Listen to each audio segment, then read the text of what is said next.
The day began like any other, but I never could have foreseen how it would conclude.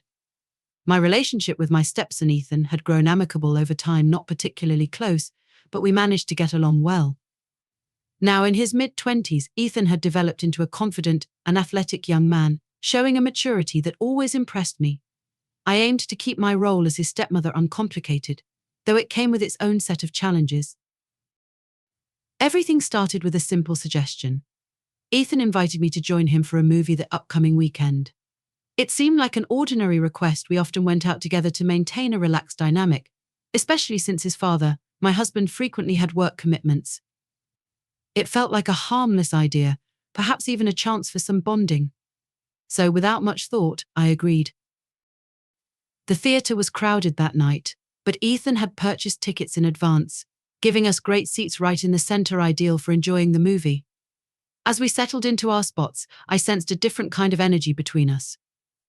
Perhaps it was just my imagination, or maybe it was the dim atmosphere and quiet closeness of the theatre, but this night had a distinct feel.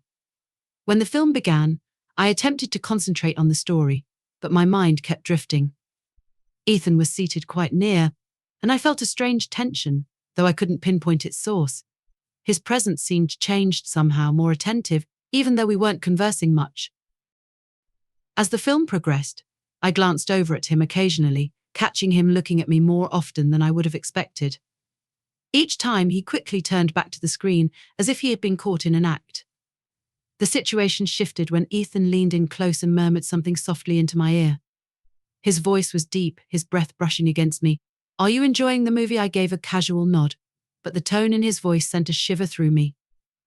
The warmth of his breath on my neck made the question feel far from innocent. My heartbeat quickened, and I told myself to relax, reminding myself he was just my stepson, and I was likely reading too much into it. Yet, I couldn't ignore the intensity growing between us. I had never experienced these feelings around him before. No matter how hard I tried to dismiss them, they lingered, leaving me bewildered.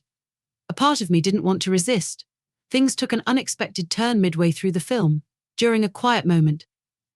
Ethan's hand brushed against mine, a light touch that felt accidental. I tried to focus on the movie, but when the touch happened again, it felt intentional. This time, he didn't withdraw his hand, and neither did I. My breath caught in my chest, the silence between us now louder than the movie.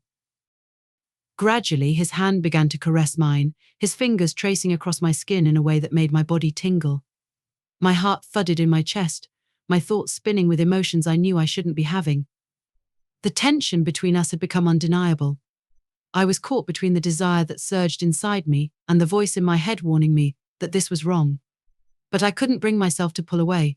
His hand moved over mine, tender yet purposeful, until our fingers were laced together.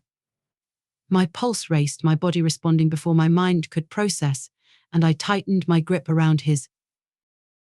We remained like that, hand in hand in the theatre's darkness, both of us fully aware of the boundary we were crossing. The movie had faded into the background. My thoughts were a chaotic mix of excitement, confusion, and guilt. This wasn't supposed to be happening, but I couldn't deny the rush it gave me, the sense of danger only making it more intense. Then, Ethan leaned in again, his lips nearly touching my ear, his breath warm against my skin.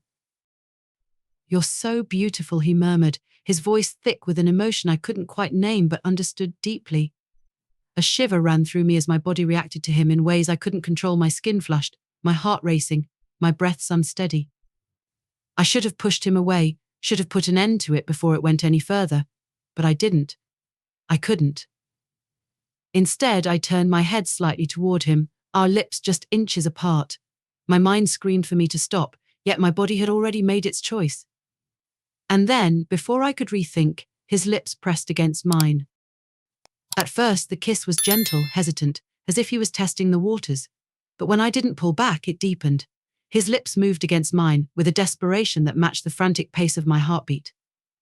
The kiss was filled with a craving, a desire that had clearly been simmering between us for far longer than I had realized. My hand instinctively reached out, gripping his arm as the kiss grew more intense.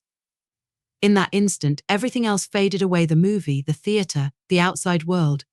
It was just the two of us, lost in a storm of passion neither of us had anticipated. When we eventually separated, Both of us were panting, our hearts beating in sync. I stared at him, my thoughts spinning. What had just happened? What had we done? Ethan gazed back at me, his eyes dark with longing, and whispered, "I've wanted to do that for so long." His words sent a shock through me. This wasn't a sudden impulse for him. He had been thinking about this, craving it. And despite knowing how wrong it was, I couldn't ignore that part of me had wanted it too. We sat there in silence for a moment, the weight of our actions hanging heavily in the air. My mind raced with a flood of thoughts, guilt, confusion, excitement, fear, but beneath it all was a longing I couldn't dismiss. The rest of the movie blurred by, neither of us speaking, but the tension between us felt like a live wire, crackling in the air. When the credits finally rolled, we stood up quietly, both uncertain of what to say or do next. As we walked out, Ethan reached for my hand again. This time I didn't pull away. Instead, I let him hold it, the warmth of his touch sending a shiver through me. The drive home was quiet, thick with unspoken thoughts and unacknowledged feelings.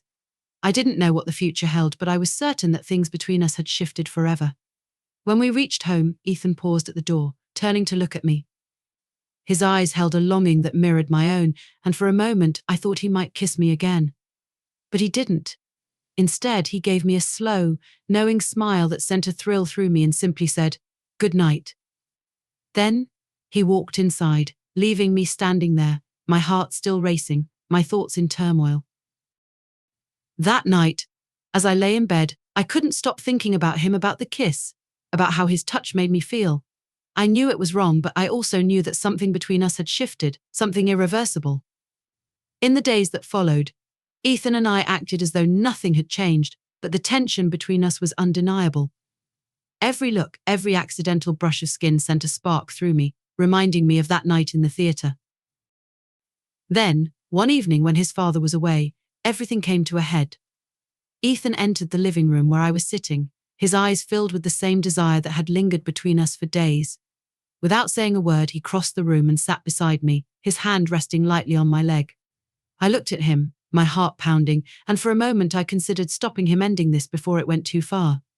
But then he leaned closer, his lips grazing my ear as he whispered, "I want you," and just like that, all my resolve crumbled. What followed was a haze of passion and longing, of whispered words and entwined bodies. We both knew it was wrong, but in that moment it didn't matter. All that mattered was the heat between us, the way his touch made me feel alive in a way I hadn't felt for years. When it was over, we lay together in silence, fully aware of the boundary we had crossed. There was no turning back now. Things between us had changed irreversibly. As I lay there, my heart still racing, I couldn't help but wonder what would come next. Could we ever go back to how things were before, or had we crossed a line that could never be undone? Only time would reveal the answer, but one thing was certain: my life would never be the same again. If you enjoyed this story and want to hear more suspenseful tales like this, be sure to like, share, and subscribe to my channel.